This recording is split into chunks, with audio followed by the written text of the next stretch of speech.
इस संसार रूपी समुद्र में जो खारा पानी भरा हुआ है, यहाँ खारा पानी से अभिप्राय संसार के दुख से है। उससे छुड़ा पाने में यदि कोई समर्थ है तो वो आप ही हैं, इत्यादि चर्चा की। और फिर भगवान के सामने अपनी विपत्तियों का जो मूल है, जिसके कारण अनादिकाल से ये जीव दुख सह रहा है, उस मूल की चर्चा की। क्या है वो हमारे दुख का मूल? हे प्रभु, मैं भ्रम्यो अपन पो विसरी आप। मेरी सबसे बड़ी समस्या यही है कि मैं अपने आप को भूल गया हूं। मैं दूसरी समस्याओं की क्या बात करूं? दूसरी समस्याओं की तो चर्चा तब की जाए जब पहले अपने अस्तित्व की प्राप्ति हो जाए।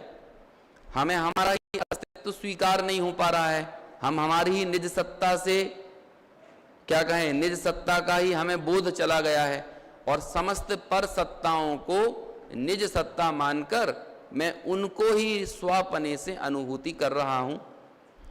तो अब यही मेरी सारी समस्याओं की जड़ है।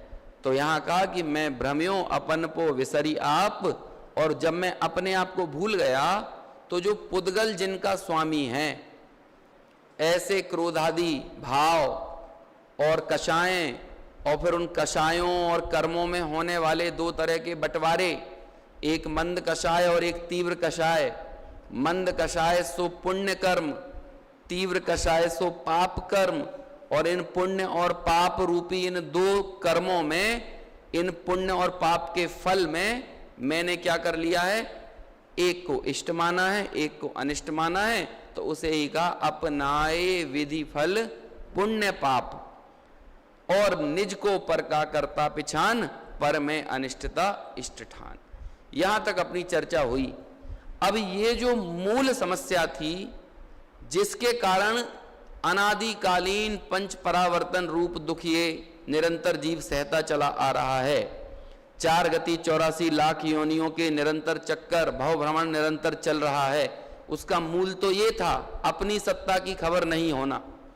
और जब आप अपनी सत्ता को भूल गया तो फिर क्या किया? इस अज्ञान के कारण क्या हुआ? अरे दुख हुआ।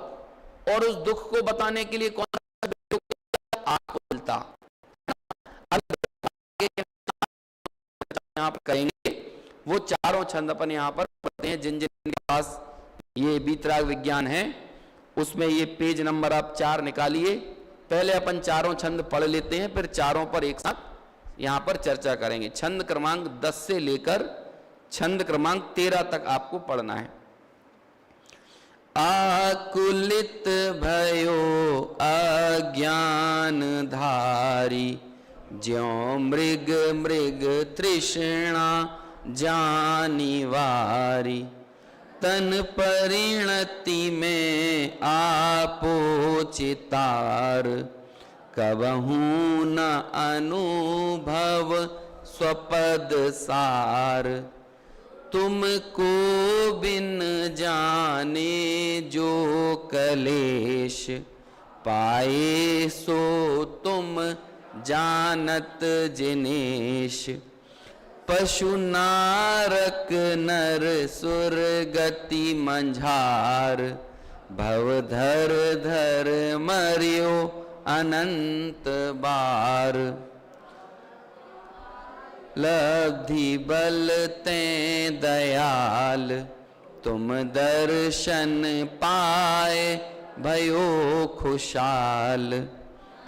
शांत भयो मिट्टी सकल द्वंद, चाख्यो स्वातम रस दुख निकंद।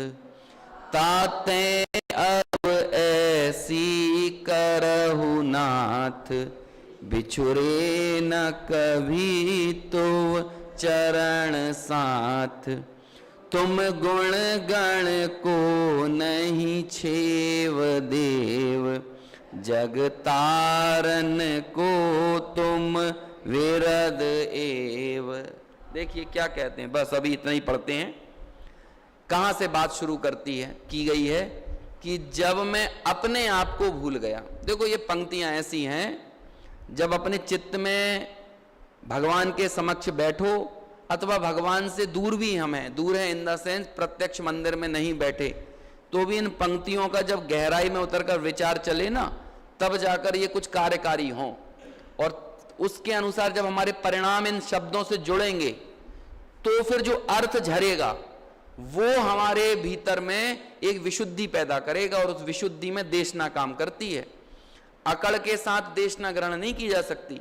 अब आप देखो कितनी भगवान के सामने किस तरह की लघुता प्रदर्शित कर रहा है कवि। यहां पर एक तत्वज्ञानी लेखक, तत्वज्ञानी विद्वान, कोई ऐसे ही उन्होंने तुकबंदी बनाने के लिए ये कविता या ये पंक्तियां, ये स्तुति नहीं लिखी है।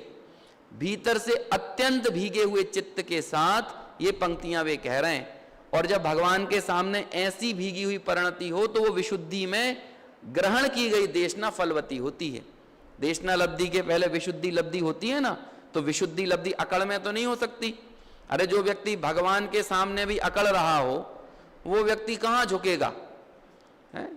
वो अपने स्वरूप में झुकने से पहले भगवान का आदर तो हो। जब भगवान का आदर नहीं होगा तो अपने प्रति कैसे झुके। अब ये पंक्तियां ऐसे नहीं है किसी अतिरेक में लिखी गई हैं, बल्कि अंदर से अत्यंत संवेदना के साथ। और वो सारी चर्चाएं पूर्व की पंक्तियों में कवि करके आ रहा है कि प्रभु आप ही मुझे इस पूरे विश्व में वो एकमात्र समझ लो कि ऑब्जेक्ट, वस्तु या व्यक्ति लगते हो जिसके सामने मैं ये दुख कहूं तो जहां पर दूर हो सकता है, जिनके बताए हुए मार्ग पर चलकर ये दुख दूर हो सकता है। बाकी दुनिया में जाओ तो सब टेम्परेरी उपाय बताने वाले बहुत हैं। ऐसे तो कदम कदम पर गली गली में डॉक्टर घूम रहे हैं, गली गली में वकील घूम रहे हैं, गली गली में एडवोकेट और क्या कहते हैं सीए घूम रहे हैं। आप एक सर के दर्द की चर्चा भी चौराहे पे खड़े होकर कर दो तो वहां पे 25 प्रकार की दवाएं बताने वाले लोग मिल जाएंगे, लेकिन कोई आपके दुख का मूल कारण बताएगा? तो जब मूल कारण बताने वाला भी नहीं होगा तो उसको दूर कहां करे। तो प्रभु आपके ही बताए हुए मार्ग से मुझे पता चला है कि वास्तव में दुख क्या है। कहते हैं अज्ञान सबसे बड़ा दुख है, और वो अज्ञान में आकुलता है। इसलिए आकुलता वो दुख का मूल है, दुख का लक्षण है। पंडित टोडरमल जी ने पेज नंबर 70 पर मोक्षमार्ग प्रकाशक में और पेज नंबर 75 पर दो स्थानों पर एक ही तरह की लाइन लिखी। मालूम क्या लिखते हैं? आकुलता दुख का लक्षण है और आकुलता इच्छा होने पर होती है।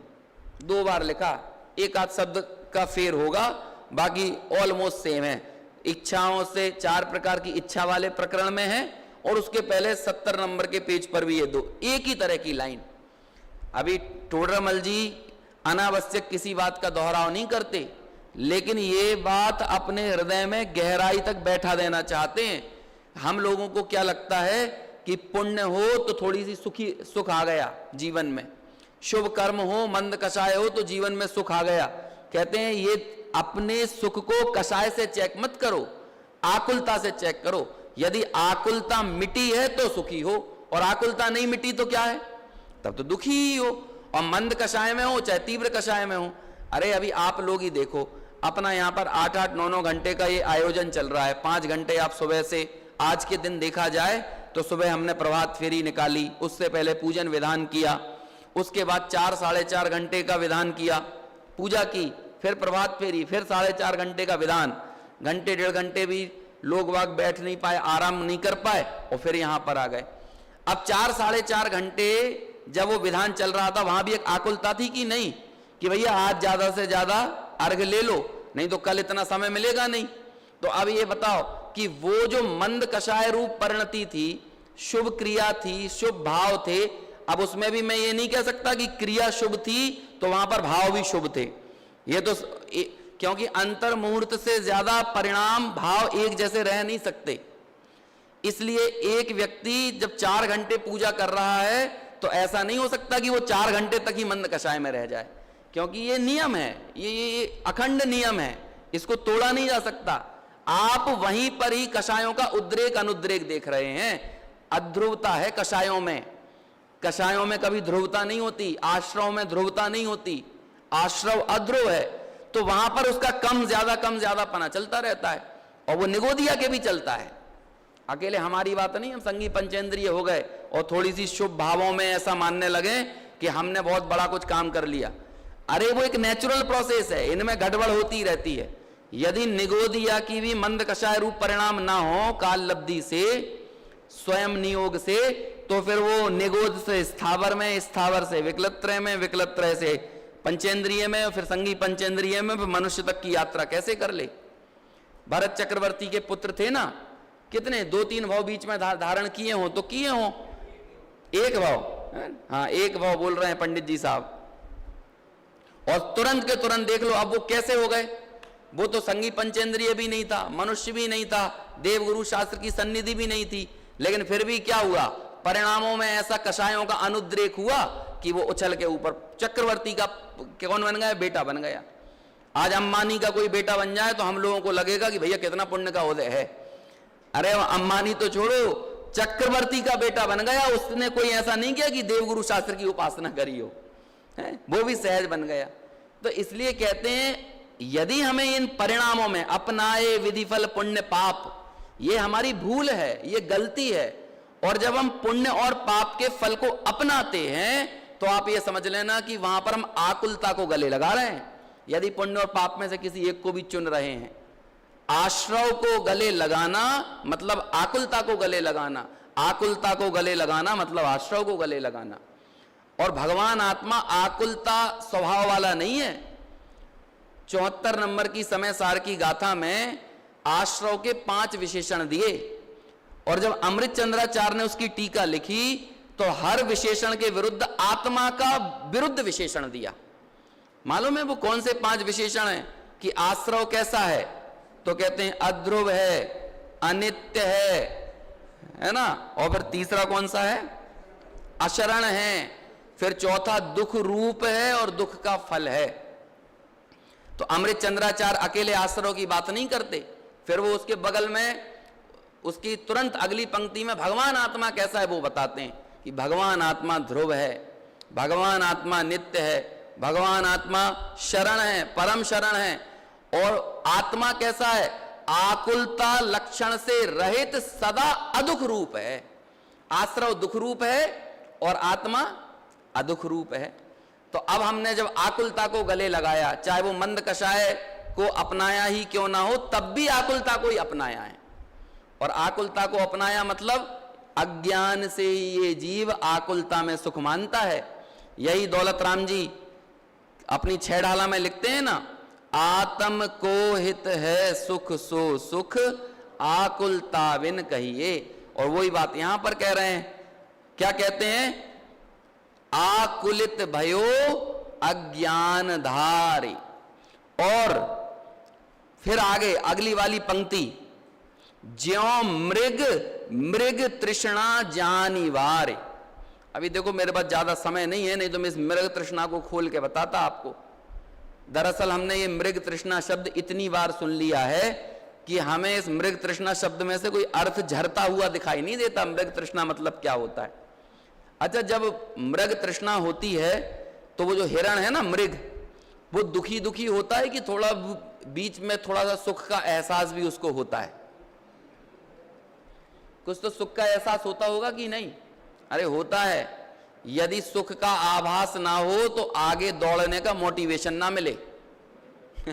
मोटिवेशन कैसे मिल रहा है आगे दौड़ते जाने का? देखो वो रेत को पानी समझ के जब दौड़ता है तो वो दौड़ता हुआ गया, पानी समझ रहा था कि बस पानी के नजदीक में पहुंच ही गया।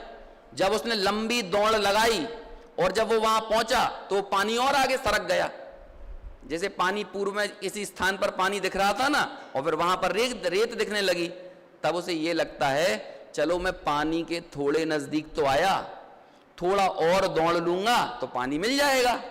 तो इसलिए उसे ये नहीं लगता कि मैं गलत दौड़ रहा हूं, उसको ये लगता है कि दौड़ तो मैं सही रहा हूं और थोड़ा पानी के नजदीक पहुंच रहा हूं। अच्छा बताओ वो कब तक दौड़ेगा ऐसा? कब तक दौड़ेगा? जब तक वो मर नहीं जाएगा। समझ में आया ना? तब तक दौड़ेगा। अब जरा हिरण को अलग हटाओ, क्योंकि जब भी हम मृग तृष्णा सुनते हैं तो हमें हिरण ही दौड़ता हुआ दिखता है, अपन तो दिखते ही नहीं है दौड़ते हुए। है? और ये दौलत राम जी ने ये मृग तृष्णा का उदाहरण उस हिरण के लिए दिया है कि अपने लिए दिया है? तो अपने साथ होता है कि नहीं? जब कभी आप ये जैसे बच्चे अभी 8वीं 10वीं में होंगे तो इनके ऊपर जो पढ़ाई का प्रेशर होता होगा ना, आकुलता होती होगी, आकुलता, तो इन्हें लगता होगा एक बार ये 10वीं पास हो जाए तो जिंदगी में मजे ही मजे है, लाइफ सेट है एकदम, 6 विषय नहीं पढ़ना पड़ेगा, कॉमर्स ले लो, मैथ ले लो, साइंस ले लो, एक विषय लो, पढ़ाई करो, 10वीं पास हो जाती है। उसके बाद थोड़ा बहुत 2-3 महीने थोड़ा सा आनंद मनाया और फिर एक बार बस अब ये 12वीं और निकल जाए, कॉलेज में आ जाए, ये आकुलता दूर हो जाए तो लाइफ एकदम सेट है, 12वीं भी पास हो जाती है, फिर कॉलेज में आ गए। अंकुर जी एक प्रश्न पूछे? अभी चलने दो, पहले मृग तृष्णा खोल लेने दो, आपके प्रश्न के चक्कर में बात अलग रह जाएगी। तृष्णा ही का ही प्रश्न है। हाँ। मतलब मैं ये पूछने जा रहा हूँ, क्या वो आप कह रहे हैं ना वो उसको वो सही दौड़ रहा है, तो मैं क्या बता रहा हूं मैं, आभास बोल दिया ना मैंने, सुख का आभास, तो आभास हमेशा गलत ही होता है, नहीं उसे पानी का स्वरूप ही नहीं पता है, इसलिए ठंडक लानी चाहिए ना वहां से। ठीक है, अभी उदाहरण ही रहने दो, नहीं तो अपने 3 छंद लेना है अभी। तो फिर उसने लगा कि 12वीं पास हो जाए तो लाइफ सेट है, थोड़ा सा और दौड़ भागा, कॉलेज में 2-4 महीने थोड़ा सा आनंद मनाया, इन लोगों को भी लगता होगा कॉलेज की लाइफ तो मस्त है, कैंटीन है, दोस्त हैं, यार हैं, मित्र हैं। और उसके बाद तुरंत क्या हुआ, जैसे ही कॉलेज आगे बढ़ता है फिर लगता है बस एक बार नौकरी लग जाए, नौकरी लगे तो लाइफ सेट है, नौकरी लगे तो लाइफ सेट है। लग रहा है कि नहीं? नौकरी भी लगी जाती है, कोई की 10 लाख की लगती है, कोई की 1 करोड़ की लगती है, कोई की 20,000 की लगती है, कोई भी लगती है, लगी जाती है। जब वो हो गया उसके बाद क्या लगता है, उसके बाद बस विवाह हो जाए, शादी हो जाए, सेटल्ड हो जाए तो लाइफ सेट है।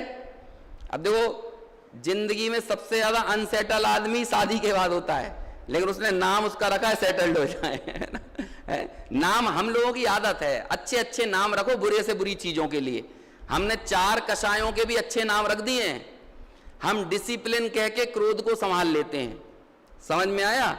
हम लोग सेल्फ एस्टीम, स्वाभिमान कहकर मान को संभाल कर रखते हैं, और हम चतुरता है ना, डिप्लोमेसी, इन शब्दों के माध्यम से मायाचारी को संभाल कर रखते हैं, और एम्बिशन, महत्वाकांक्षा, ये इन शब्द के माध्यम से लोभ को संभाल कर रखते हैं। संभाल कर अपन 4 कषायों को रखते हैं, लेकिन क्रोध मान माया लोभ का नाम रखकर नहीं रखते है ना, बस नाम बदल देते हैं। ऐसा ही शादी विवाह के बाद क्या नाम रख दिया, सेटल्ड हो जाए, एक बार शादी हो जाए, लो भैया हो गई। उसके बाद अब बाल बच्चे हो जाए, उसके बाद जिंदगी सेट है।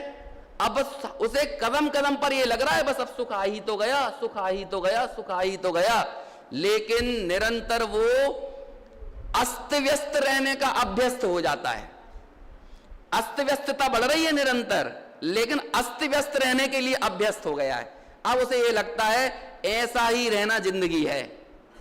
और फिर भाई साहब उसके बाद क्या, अरे उसके बाद फिर बच्चों की 10वीं, बच्चों की 12वीं, बच्चों की कॉलेज, बच्चों की नौकरी, बच्चों की शादी, बच्चों के बच्चे। बताओ कब तक दौड़ेगा ये जीव? और जब जब भी ये दौड़ रहा था तो यही लग रहा था ना, बस अब तो आ ही गए, अब तो आ ही गए, अब तो बस सुख आ ही गया, सुख आ ही तो गया। ऐसे ही वो हिरण को लग रहा था कि बस अब मैं पानी के नजदीक आ गया, पानी के नजदीक आ गया। यदि वो मोटिवेशन ना मिले, गलत मोटिवेशन जो मिल रहा है ना, यदि वो ना मिले तो दौड़े नहीं वो। ऐसे ही हमारे जीवन में भी सुख का सही स्वरूप ना जानकर जो हमारी भाग दौड़ चल रही है, यही हमें मौत के दरवाजे तक पहुंचने तक दौड़वाएगी। अच्छा किसी भी व्यक्ति से पूछ लो कि तुमने इतना कमा रहे हो, इतने धंधे व्यापार में लगे हुए, तुम अपना पॉइंट बताओ जहां पर रुक जाओगे। हमें एक भी आदमी नहीं दिखता ऐसा रुकने वाला, क्योंकि एकमात्र शुद्धात्म तत्व ही में ही ठहराव है, यहां पर ठहरा जा सकता है। आप आश्रमों में जाकर, कषायों में, आकुलता में, इच्छाओं में जाकर ठहरने का विचार करो तो 3 काल में भी ठहरना संभव नहीं है। ये मोह लिखा है ना, मोह बैल की भांति जोत रहा है, और बैल तो है हम, और हमको जोत कौन रहा है? मोह। और ये कब तक जोतेगा, कब तक दौड़ाएगा, कब तक भगाएगा? जब तक आप इस मोह से भेद विज्ञान नहीं करोगे तब तक ये हमारी वृत्ति निरंतर बनी रहेगी। तो इसलिए यहां पर लिखा कि प्रभु मैं खुद आकुलता से ग्रस्त होकर मृग तृष्णा की तरह भागा जा रहा हूं, दौड़ा जा रहा हूं। आकुलित भयो अज्ञान धार, ज्यों मृग मृग तृष्णा जानी बार। कोई भी शब्द इन पंक्तियों में भले हम कईयों बार गुनगुनाते हों, लेकिन इनके कारण ये शब्द हल्के नहीं हो जाते हैं। बड़ी गहरी बात है। देखना आगे जाकर दौलत राम जी कैसी लघुता अपनी प्रस्तुत करते हैं। तन परिणति में आपोचितार, ये शरीर की जितनी परिणतियां हैं, शरीर का परिणमन है, इसमें मैं अपनापन करता हूं। कल वो उदाहरण आया था ना रात में, कुत्ता जो है वो बैलगाड़ी के नीचे चल रहा है, तो उसे यही तो लग रहा है इसे चला तो हम ही रहे हैं, और थोड़ा सा इसका विपरीत परिणमन हो जाए शरीर का, जैसे वो बैलगाड़ी कहीं और चली जाती है तो कुत्ता थोड़ी देर भौंकता है और फिर वो उसी बैलगाड़ी के नीचे हो जाता है। अभी ऐसे ही मान के चलो हाथ में थोड़ी परेशानी आ जाए, लकवा वकवा लग जाए, तो पहले जब तक ये अपने हिसाब से चल रहा था तो ये हाथ को मैं ही चला रहा हूं, अब लकवा लग गया, उठना बंद हो गया, तो फिर 10-25 जगह जाएगा, इसका इलाज बिलाज करवाएगा, सारी तरह से आयुर्वेद, होम्योपैथी, एलोपैथी सब लगवाएगा, मतलब कुड़कुड़ाएगा, भौंकेगा, भौंकेगा मतलब खेद खिन्न होगा, परेशान होगा, आकुल व्याकुल होगा, और जब उसके बाद उसने समझ लेगा कि अब इसमें कोई चेंज नहीं किया जा सकता, तो इसी के अनुसार चलने लगेगा, लेकिन मानेगा ये कि इसे चला तो मैं ही रहा हूं। अपनी मान्यता नहीं छोड़ेगा, वो मान्यता नहीं छोड़ सकता है।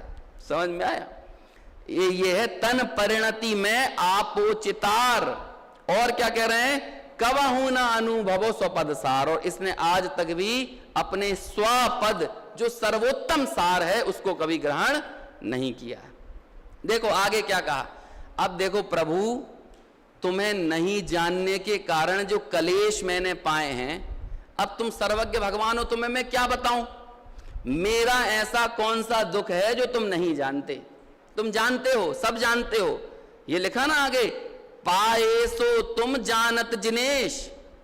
और कैसे दुख, उन दुखों को कैटेगराइज किया कि जो 4 गतियां हैं और 4 गतियों की विविध अवस्थाएं हैं, उनमें निरंतर बारंबार भ्रमण कर करके जो इसने दुख उठाए, तो उसे क्या लिखा? पशु नारक नर सुर गति मझार भाव धर धर। ये बारंबार पुनरावृत्ति। एक बार नारकी बन के खुशी मिल गई, चलो दुखी हो गए तो दोबारा क्यों वापस से बनना चाहते हो? एक बार मनुष्य हो गए तो तुम्हें अभी इतने में सेटिस्फाइड नहीं हुए, जो फिर बारंबार कितनी बार धारण करोगे, कितनी बार देव बनोगे, कितनी बार नारकी बनोगे, कितनी बार त्रियंच होगे, कितनी बार मनुष्य होगे? थोड़ा तो अपने अंदर क्या कहेंगे, शर्म लिहाज लेकर आओ कि इन दुखों से अब तो हम अब और ज्यादा इन 4 गतियों में नहीं रुलने वाले हैं। अब तो इस संसार क्लेश से थक गए हैं, और जब वो संसार क्लेश से थकान हुई है, लिखा ना, जो मैंने कलेश पाए हैं, जो दुख पाए हैं, उन्हें बहुत अच्छे से जानते हो आप, और मैं अपने इस अज्ञान के कारण बारंबार यहां पर जन्म मरण धारण कर रहा हूं। पाए सो तुम जानत जिनेश, पशु नारक नर सुर गति मंझार भाव धर धर मरियो अनंत बार। बारंबार भाव धारण करके मरियो, और मरियो लिखा है तो जन्म भी तो हुआ होगा, तभी तो बारंबार मरा है। तो जन्म्यो मरियो, जन्म्यो मरियो, भरियो दुख भार, है ना। एक जगह दौलत राम जी ऐसा लिखते हैं, यहां पर लिखा भाव भाव धरियो मरियो अनंत बार। और अब देखो, अब आगे भगवान के प्रति अत्यंत विनीत होकर, कृतज्ञता बोध से ग्रस्त होकर, आत्मार्थी हो और कृतज्ञ ना हो, ऐसा नहीं हो सकता। कृतज्ञता नहीं हो, बेशर्मी बेहयाई उसकी नहीं हो सकती। मैंने कल कहा था ना कि भैया आंख खुली तो भगवान ही भगवान दिखते हैं, और आंख बंद हो तो फिर मैं अपना स्वरूप दिखता है। लेकिन जब तक आंख है, आंख खुली है, भगवान के सामने खड़ा हुआ है, तो भगवान के सामने वो क्या कह रहा है कि प्रभु अब जो तुम मुझे मिल गए हो तो मेरे जीवन में क्या चमत्कार हो गया है। वो देखो अगली पंक्ति में कहते हैं, अब काल लब्धि बल तें दयाल। हे प्रभु, पता नहीं कैसी काल लब्धि आ गई, और हम सब लोगों को तो इस पंचम काल में अत्यंत विचार करना चाहिए, जहां पर सबसे ज्यादा यदि असामान्य टाइप के लोग यदि कोई दिखाई देते हैं ना, तो ये स्वाध्याय करने वाले दिखाई देते हैं। आज के समय में लोग आश्चर्य करते हैं कि 8-8 दिन तक ये कैसे बैठे रहते हैं। अभी 1:30 बजे 2 बजे तो फ्री हुए हैं, सुबह 6 बजे से लगे हुए थे और फिर आके बैठ गए स्वाध्याय करने के लिए। कल या परसों की बात है, एक कोई लेडीज यहाँ पे घूम रही थी, ये अपना स्वाध्याय भवन देख के बोलती हैं, भैया ये क्या मैरिज हॉल है क्या ये, है ना, कोई आई होंगे यहाँ पर घूमने के लिए, मेरे मैरिज हॉल है। तो वो भाई काम करने वाला अपने यहाँ भाई था, कहला क्या मैरिज हॉल है, स्वाध्याय है, स्वाध्याय भवन है, कि इतनी बड़ी जगह में कौन स्वाध्याय करता है। लोग तो यही लगता है वो तो छोटी मोटी कोई जगह बना दो। लोग बाग ऐसा करते हैं ना, अपना बड़ा आलीशान मकान बनाते हैं और उसमें सबसे ज्यादा उपेक्षित कोना, एकदम छोटी सी कहीं की कोठरी टाइप की, वहां पर एक छोटी सी अलमारी रख देते हैं, छोटा सा मंदिर रख देते हैं और 3-4 शास्त्र रख देते हैं। कहते हमने घर में भी मंदिर बनाया है, स्वाध्याय भवन बनाया है, वो उनका स्वाध्याय का कमरा है, और जाते कभी नहीं है वहां पे। और हाँ भाई ये स्थिति होती है। तो भैया ये आज के समय में स्वाध्याय करने वाले लोग बड़े असामान्य लगते हैं लोगों के लिए। तो अब आप ये सोचो कि आज हम जो देवगुरु शास्त्र से जुड़ गए हैं, पता नहीं कितनी पुण्य प्रकृतियां स्वाहा हुई तो हमें ये संसाधन आज प्राप्त हुए, और वैसे परिणाम भी बन रहे हैं। स्वाध्याय करने का साधन मिल जाता, लेकिन स्वाध्याय से जुड़ने के भावना होते तब आप क्या कर लेते। तो इसलिए अब देखो भगवान भी मिले ना तो उन्हें ऐसे डोंट टेक इट ग्रांटेड, इसे खैरात में मिला हुआ मत समझो, इसे हल्केपन में मत लो कि भगवान मिले हैं ना तो इसे हल्केपन में मत ले लेना। यदि हमने प्राप्त पुण्योदय से प्राप्त संसाधनों का सदुपयोग नहीं किया तो प्रकृति की स्वतः व्यवस्था है कि तुम्हें ये संसाधन आगे क्यों दिए जाएं, तुम इसके पात्र ही नहीं हो, क्योंकि तुमने इनका सदुपयोग ही नहीं किया ना। इससे जिन दर्शन कर निज दर्शन तक नहीं पहुंचे, ये कार्य यदि संपन्न नहीं किया तो अगली बार ये संसाधन क्यों मिले। समझ में आया ना। तो अब देखो वो कृतज्ञता कैसी है कि हे प्रभु अब काल लब्धि बलते दयाल, तुम दर्शन पाए भयो खुशहाल। तुम्हारे दर्शन को पाकर मैं ऐसा अंदर से प्रफुल्लित हूं कि मैं बता नहीं सकता हूं। तुम दर्शन पाए भयो खुशहाल। और देखो अगली पंक्ति कहती है, क्या हुआ अगली पंक्ति में, मन शांत भयो। अरे तुम्हारे सामने जब मैं विनीत होकर खड़ा हूं ना, मेरी सारी बाहर की अकड़ निकल गई। जब मैं धंधे पानी में रहता हूं तो एक अकड़ रहती है, जब 4 आदमी मेरी तारीफ करते हैं तो मेरे अंदर एक अकड़ रहती है। तो कैसी अकड़ है, कदम कदम पर देख लो, धन का मद, बल का मद, जाति का, कुल का, ज्ञान का, तमाम तरह के कितने तरह मद हैं। वो सारे मदों के, उन सारे पर द्रव्य के, पद पैसा प्रतिष्ठा के संयोगों में एक अलग ही प्रकार की अकड़ मेरे अंदर विद्यमान रहती है। लेकिन जब मैं आपके सामने विनीत होकर झुक रहा हूं ना, तो अब वो अकड़ ढीली पड़ी है और अब मन शांत हुआ है। और जो मेरे जीवन में एक द्वंद्व चल रहा है, क्या द्वंद्व है कि जब लगातार पैसा आता हुआ देखता हूं तो वहां तो लगता है सुख इसमें है, लेकिन जब आपके सामने खड़ा होता हूं और जब आपको अंतर्मुख मुद्रा से युक्त देखता हूं तब मुझे लगता है, और जो आपकी स्वाभाविक प्रसन्नता है, जब मैं उस आनंद को देखता हूं, समझता हूं, तो मेरा ये द्वंद्व चला गया कि वहां सुख है, वहां सुख नहीं है, यहां सुख है। मन शांत भयो मिटी सकल द्वंद्व। और ऐसे सारे द्वंद्व, जरा सा 4 लोगों ने तारीफ कर दी तो एक लगता आनंद यहां है, थोड़ी धन संपत्ति बढ़ जाए, थोड़े से मकान ज्यादा, संपत्ति ज्यादा हो जाए, किसी बड़े पद पर हम पहुंच जाएं, छोटी छोटी सी सफलताओं में। समझ में आया। यदि अरे आजकल तो विज्ञापन ऐसे आते हैं, वो अमेजन फ्लिपकार्ट का ऑर्डर डिलीवर होता है ना, तो उसे लेकर आदमी उछल जाता है। देखो नया मोबाइल आ गया, नया क्या कहते हैं टीवी आ गया, नया फ्रिज आ गया, उसे लेके उछल जाता है। इन छोटी छोटी चीजों में बाहर जाकर ऐसा प्रफुल्लित हो रहा है जैसे पता नहीं क्या मिल गया। लेकिन जब भगवान के स्वरूप को समझा, जो हम पढ़ते हुए चले आ रहे हैं, यहां पर जब इसे समझ में आएगी, प्रभु जब आप मिले ना काल लब्धि से, ये डोंट टेक इट ग्रांटेड, ये हल्के में लेने वाली चीज नहीं है। और अब मेरा मन शांत हुआ है और मेरे सारे द्वंद्व मिट गए हैं और समझ में आ गया ये ही शाश्वत सुख है, यही मुद्रा, यही वृत्ति, इसमें ही सर्व दुखों के अभाव करने की सामर्थ्य है। अन्य किसी भी चेष्टाओं से ये दुख दूर नहीं हो सकता है। यह है मन शांत भयो मिटी सकल द्वंद्व, चाख्यो स्वातम रस दुख निकंद। और ऐसे उस शुद्धात्मा के रस को मैं चख रहा हूं या चखने के लिए प्रेरित हो रहा हूं, जो दुख का निकंद, जिसमें कंद यानी होता है किसी चीज से भरा हुआ, और जो दुख से भरा हुआ है वो दुख कंद, और जो दुख से भरा हुआ नहीं हो वो कैसा है, दुख निकंद। तो जो दुख निकंद है वो काहे का कंद है? सुख का कंद है। तो जो आत्मा है वो कैसा है? सुख का कंद है और दुख निकंद है। समझ में आया? और फिर आगे क्या कहते हैं, देखो आगे, ताते अब ऐसी करहु नाथ। हे प्रभु, अब ये बात समझ में आ गई, मेरा द्वंद्व भी चला गया, अब कुछ ऐसा चमत्कार कर दो, है ना? क्या चमत्कार? हालांकि वो चमत्कार भगवान नहीं करेंगे, लेकिन वो कृतज्ञता से भरा हुआ जो शिष्य है वो ऐसा ही शैली में बोल रहा है। ताते अब ऐसी करहु नाथ, बिचु रे ना कभी तो चरण साथ। क्या भावना है ये? इसका मतलब क्या हुआ कि जब तक इस संसार में रहूं तो मुझे तुम ही मिलो, या तो फिर मैं संसार में ही ना रहूं। जो लो न शिव पद लहूं तो लो देह यह नर, सत्संग शुद्धाचरण श्रुत अभ्यास आत्म भावना। जब तक मैं शिव पद की प्राप्ति ना करूं तब तक मुझे बस ये सत्संग मिलता रहे, श्रुत का अभ्यास यानी जिनेंद्र भगवान के द्वारा प्रदत्त ये वाणी मिलती रहे, श्रुत का अभ्यास होता रहे, और सत्संग श्रुत अभ्यास, क्या एक और चीज कौन सी छूट गई?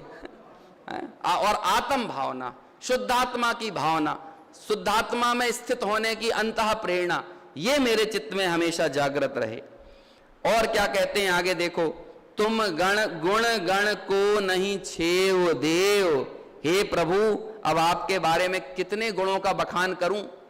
तुम्हारे गुणों का बखान करने में तो गणधर भी समर्थ नहीं है। आगे जाकर कहेंगे तुम गुण गण पति वाली जो आखिरी वाली पंक्ति है ना, तुम गण गुण गण मणि गणपति गणत न पावही पार। तुम्हारे गुणों, इतने गुण हैं तुम्हारे कि इनकी क्या गणना करें? मेरे जैसा अल्प बुद्धि क्या गणना करे? अल्पश्रुतम सुतवताम परिहास धामा तद भक्ति रेव मुखरी कुरते वलान माम। हे प्रभु, मैं तो अल्प श्रुत वाला हूं, अज्ञानी हूं, अल्प ज्ञानी हूं, और मैं अल्प ज्ञानी आपके गुणों का बखान करने आ गया। ये तो मेरा भक्ति का प्रवेग था, नहीं तो मेरे में सामर्थ्य थोड़ी है कि आपके गुणों का बखान मैं कर पाऊं। तो वही यहां कहते हैं, तुम गुण गणम को नहीं छेव देव। तुम्हारे गुणों की गणना करने का कोई छोर नहीं है, और मैं अपने इस क्षयोपम ज्ञान से वो छोर नहीं पकड़ सकता। और तो बस क्या कहें, जग तारन को तुम विरद एव। जगत के प्रत्येक जीव को तारने में सिर्फ तुम्हारा ही यश विख्यात है। मेरे अवगुण न चितारो, तुम अपनो विरद निहारो। भगवान के सामने भक्त खड़ा होकर क्या बोलता है, हमें तो मालूम है हमने बहुत गलतियां की हैं, लेकिन तुम मेरी प्रतिष्ठा क्यों देख रहे हो? मैं तो अप्रतिष्ठित हूं। अप्रतिष्ठित मतलब मेरी कोई ख्याति नहीं है, मेरी तो कोई सामर्थ्य नहीं है, लेकिन तुम तो प्रभु महासामर्थ्यवान हो। महासामर्थ्यवान हो इन द सेंस कि तुम्हारे बताए मार्ग पर जो चले और वो मुक्त ना हो, ऐसा तीन काल में संभव नहीं है। तो मेरे अवगुण मत देखो, है ना। अब ये भक्ति में कि प्रवेग में उठी हुई लहरें ऐसे ही होती हैं, तो वो ऐसा कहते तुम मेरे को मत देखो, तुम अपनी जो तुम्हारी गरिमा और प्रतिष्ठा है, तुम अपनो विरद निहारो, तुम अपना यश देखो। तुम्हारा यश तो ये है कि जगत के जितने भी जीव तुम्हारे रास्ते पर चल पड़ते हैं, तुम्हारी शरण में आ जाते हैं, तुम सबको ही तार देते हो। तो बस अब हम भी तुम्हारी शरण में आ गए हैं, तो हमें भी तारो। ऐसी कृतज्ञता की सूचना देने वाले शब्द हैं ये, है ना।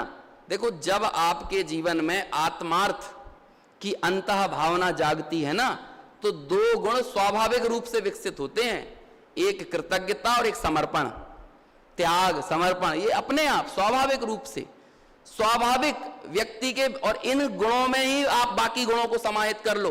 फिर निशंकित, निकांक्षित, ये भी यथा योग्य जैसे जैसे स्वरूप के नजदीक आता जाता है, तो वो वैसी वैसी ठंडी हवाएं चलने लगती हैं निशंकित निकांक्षित की। और जब वाकई में सम्यक दर्शन हो गया, तो हो गया निशंकित, निकांक्षित, निर्विचिकित्सा, है ना, अमूढ़ दृष्टि आदि, ये जितने गुण हैं वे सारे के सारे प्रकट हो जाते हैं। तो ऐसे ही यहां पर कहा कि तुम गुण गण को नहीं छेव देव, जग तारन को तुम विरद एव।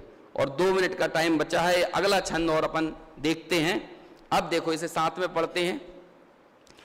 आत्म के अहित विषय कषाय, इनमें मेरी परिणति न जाए, मैं रहूं आप में आप लीन, सो करो हों ज्यों निजाधीन।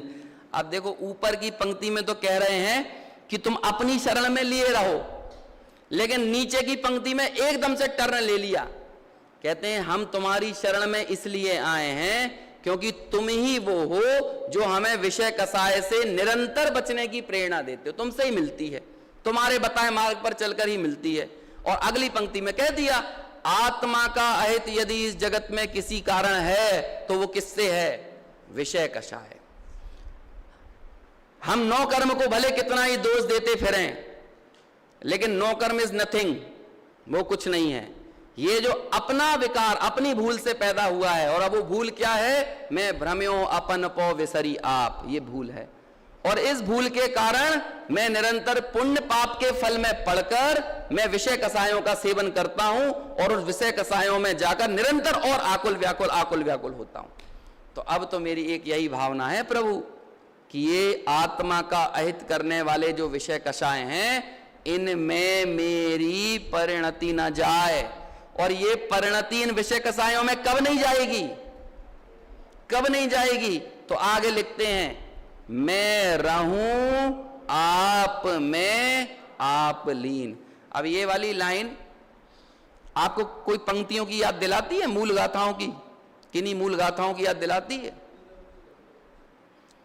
हाँ, एदम्मी रदो नित्यम बोल रहे हैं, हाँ बिल्कुल सही है। लेकिन एक और है, आचार्य कुंद ने अष्टपावल में 4-6 जगह लिखा है, और द्रव्य संग्रह में भी है। हमारे छोटे दादा अपने जीवन के आखिर में वही गाथा के मुरीद हो गए थे। हैं? कौन सी गाथा? द्रव्य संग्रह की मेरे हिसाब से 56 या 57 नंबर की गाथा है ना। हाँ, माँ चिट्ठ है माँ जंप है, ये वाली जो गाथा है, उसी की आखिरी पंक्ति है अप्पा अप्पम्मी रहो, आत्मा आत्मा में रहो। और यही वाली लाइन कुंदाचार्य ने अनेकों स्थानों पर लिखी, अनेकों पाहुल में अपने यूज करी है। हाँ, वहां पर भी है ना, अनेकों जगह पर है। कई जगह संस्कृत ट्रांसलेशन से दूसरी तरह से है, उसी का हिंदी अनुवाद हम यहां पर देख रहे हैं। विषय कसाय से बचाने में समर्थ यदि कोई है तो क्या है? मैं रहूं आप में आप लीन। और यही स्वाधीनता का परम उत्कृष्ट मार्ग है। यदि कहीं और देखते हुए मैं स्वाधीनता के रास्ते पर आगे बढ़ना चाहता हूं तो उस परावलंबन में किंचित मात्र भी स्वाधीनता संभव नहीं है। स्वराज मेरा जन्म सिद्ध अधिकार है। और वो स्वराज क्या है? मेरा स्वद्रव्य, स्वक्षेत्र, स्वकाल, स्वभाव, स्वचतुष्टय से युक्त मैं स्वयं ही मेरा स्वराज हूं। और इस स्वराज की प्राप्ति किससे होगी? अरे किससे क्या होगी? ये तो मेरा जन्म सिद्ध अधिकार है, अनादि सिद्ध अधिकार है। जन्म सिद्ध यानी अनादि सिद्ध अधिकार। तो प्रभु मैं इस प्रतिक्रमणमय आत्मा में ही रहूं, यही मेरे सर्व प्रकार के अतिक्रमण से बचने का एकमात्र उपाय है। मैं रहूं आप में आप लीन, सो करो। हे प्रभु अब बस ऐसा कर दो, आपके द्वारा प्रदत्त आगम से, द्रव्य श्रुत के अभ्यास से मैं भाव श्रुत की कुछ ऐसी प्राप्ति करूं कि जिसके बाद मैं निजाधीन, मैं सिर्फ निज के अधीन, स्व के अधीन यानी स्वाधीन हो जाऊं।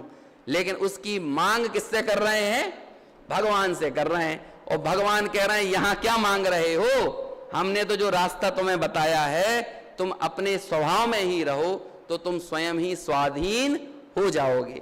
तो ऐसे मैं रहूं आप में आप लीन, सो करो हों ज्यों निजाधीन। इस तरह से भगवान के समक्ष बैठकर एक बड़ी पवित्र भावना के साथ दौलत राम जी ये पंक्तियां लिख रहे हैं। जगत की कोई अभिलाषा उनकी नहीं है। यदि कुछ अभिलाषा है तो एकमात्र यही है। अगली वाली पंक्ति आएगी जिसकी अपन रात में बात करेंगे कि मेरे न चाह कछु और ईश, रत्नत्रय निधि दीजिए मुनीश। बस यही है। समझ में आया?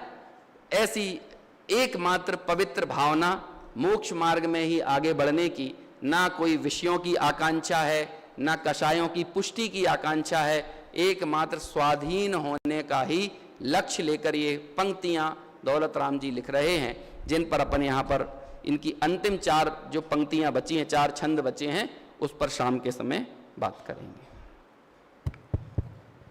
ओम नमः सिद्धेभ्य। अभी हम सभी मध्य प्रदेश की राजधानी भोपाल आदरणीय अंकुर जी शास्त्री भोपाल वालों मार्ग स्वाध्याय का लाभ मिला और 32 प्रवचन की श्रृंखला में जबलपुर नगरी से पधारे आदरणीय